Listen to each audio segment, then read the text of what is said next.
اپنی پوری کائنات کو قربان کر دیا ہے اور قربان کر کے یہ بولے یا رسول اللہ جان و دل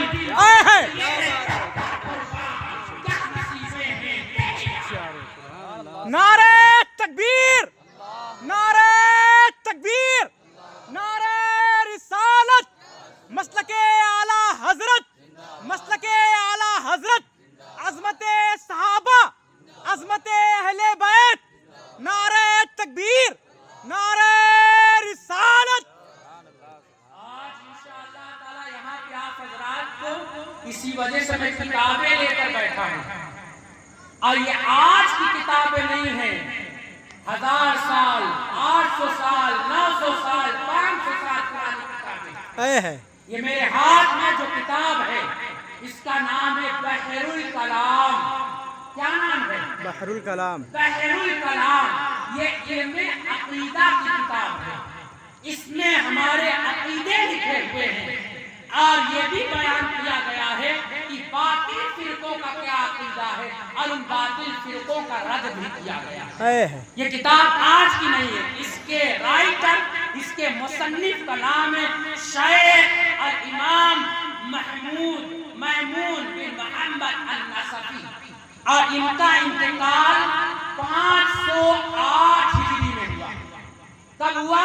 508 ہجری۔ 508 ہجری میں، اور آج کون سی چل رہی ہے؟ 1448 ہجری چل رہی ہے، یعنی اس مصنف کے ان رائٹر کے انتقال کو پورے 940 سال ہو گئے۔ یہ آج کی کتاب نہیں ہے، یہ کتاب 940 سال پہلے کی ہے، اور اس میں ہم سنیوں کے عقیدے لکھے ہیں۔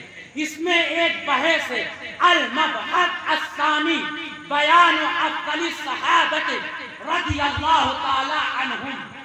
یہ بیان ہے کہ صحابہ میں سب سے افضل کون ہے؟ لوگ کہتے ہیں حضرت علی افضل ہیں۔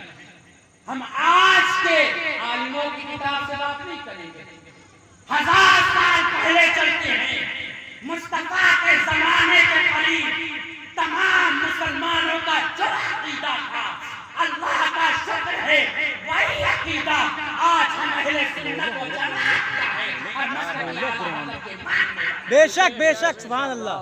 آپ فرماتے ہیں کہ شیخ میمون فرماتے ہیں اِنَّا أَفْضَلَ الصَّحَابَةِ رضی اللہ تعالی عنہم ابو بکر صدیق رضی اللہ تعالی عنہ۔ آپ فرماتے ہیں کہ سن لو، تمام صحابہ میں سب سے افضل الصحابہ ابو بکر صدیق ہے، حضرت ابو بکر صدیق ہے۔ فرماتے اس پر دلیل کیا ہے؟ تمام صحابہ میں سب سے افضل ابو بکر صدیق ہے، تو دلیل بتاؤ۔ تو یہ دلیل دیتے ہیں یدل علیہ ان علی کرم اللہ وجہہ کان یخطب علی منبر الکوفہ فقال محمد ابن الحنفیہ ماشاء اللہ، خیر هذه الامة بے شک، بعد رسول اللہ صلی اللہ علیہ بے شک، وسلم، یعنی حضرت علی رضی اللہ تعالی عنہ کے بیٹے جن کا نام محمد حنفیہ ہے، بے شک، اور جن کے سرپرستی میں قاتلان حسین سے بدلہ لیا گیا، بے شک، یہ وہی محمد بن حنفیہ ہے کہ امام حسین کے قاتلوں کو چن چن کے مارا گیا، اور اس مہم کے سرتاج حضرت محمد بن حنفیہ۔ حضرت محمد بن حنفیہ نے حضرت علی کرم اللہ وجہ الکریم سے کوفہ کے منبر پر پوچھا کہ من خیر هذه الامہ بعد رسول اللہ صلی اللہ علیہ وسلم، کہ اے امیر المومنین آپ یہ فرمائیں کہ اس امت میں رسول اللہ صلی اللہ علیہ وسلم کے بعد سب سے افضل و اعلیٰ کون ہے؟ یہ کون سوال کر رہے ہیں؟ آپ کے صاحبزادے، حضرت علی کے بیٹے، امام حسین کے چھوٹے بھائی، حضرت محمد بن حنفیہ، جنہوں نے اور جن کی سرپرستی میں جو شہیدان قاتلان حسین سے جو قصاص لیا گیا، اور امام حسین کے قاتلوں کو چن چن کر قتل کیا گیا۔ انہوں نے پوچھا کون افضل ہے؟ فقال علی رضی اللہ تعالیٰ عنہ.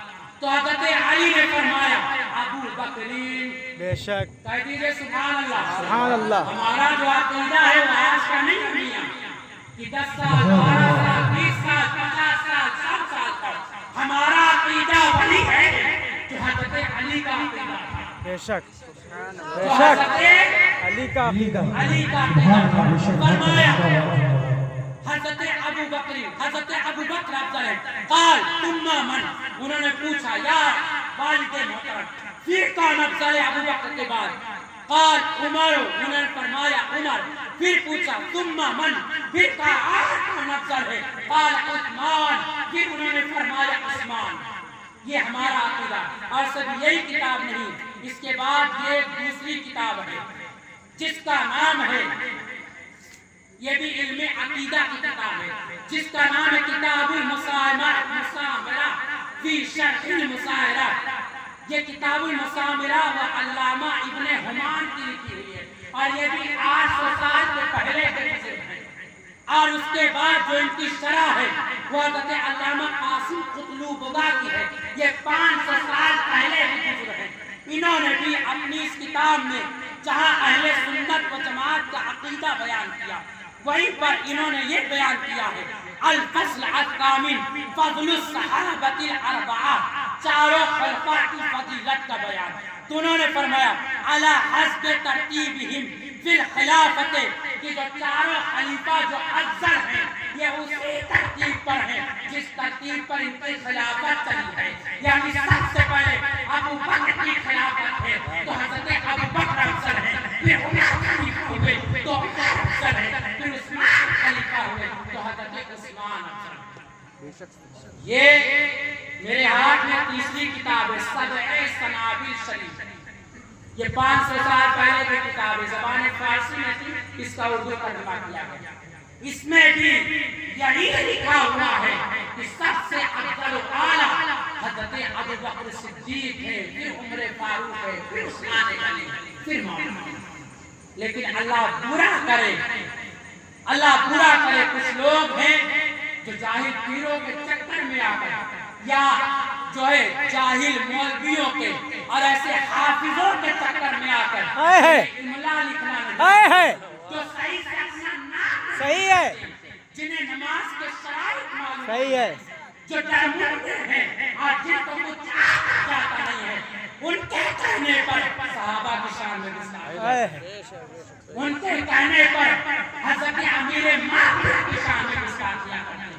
آپ جان لیجئے جو صحابہ کی شان میں گستاخیاں کرتا ہے وہ صرف صحابہ کا نہیں بلکہ مصطفیٰ جان رحمت کا بھی گستاخ ہے اور اہل بیت کا بھی گستاخ ہے. میں نے سنا ابھی کچھ سمے پہلے یہیں پہ جاہل مولوی کہہ کے گیا تھا اور اس نے صحابہ اور اہل بیت کی مثال دی تھی اور صحابہ اور اہل بیت کی مثال دیتے ہوئے کہا تھا کہاں راجہ بھوج کہاں گنگو تیلی. استغفر اللہ استغفر اللہ. اور اللہ معاف فرمائے یہاں کے لوگوں تو اسے سن لیجیے. ان کے نزدیک یہ کہ جب تک صحابہ کی برائی نہ کی جائے تب تک اہل بیت کی تعریف مکمل نہیں ہوتی. اول آپ جان لیجئے اہل بیت یہ بھی صحابی ہیں. بے شک اہل بیت یہ بھی صحابی ہیں. صحابی کہتے ہیں جس نے ایمان کے ساتھ مصطفیٰ جان رحمت کی صحبت اختیار کی, حضور کا دیدار کیا ہے اور ایمان ہی کو اس کی موت کی. لیکن اس نے کہا راجہ بھوج کہاں گنگو تیلی. میں ان سے نہیں کہتا کہ تم صحابہ کی عظمت کو دیکھو, لیکن یہ تو دیکھو کہ وہ جہاں صحابہ کو گنگو تیلی کہہ کے گیا ہے وہاں اہل بیت کو راجہ بھوج کے کہہ کے گیا. کیا فاطمہ الزہرا راجہ بھوج, کیا حضرت علی راجہ بھوج, کیا امام حسن راجہ بھوج, کیا امام حسین راجہ بھوج.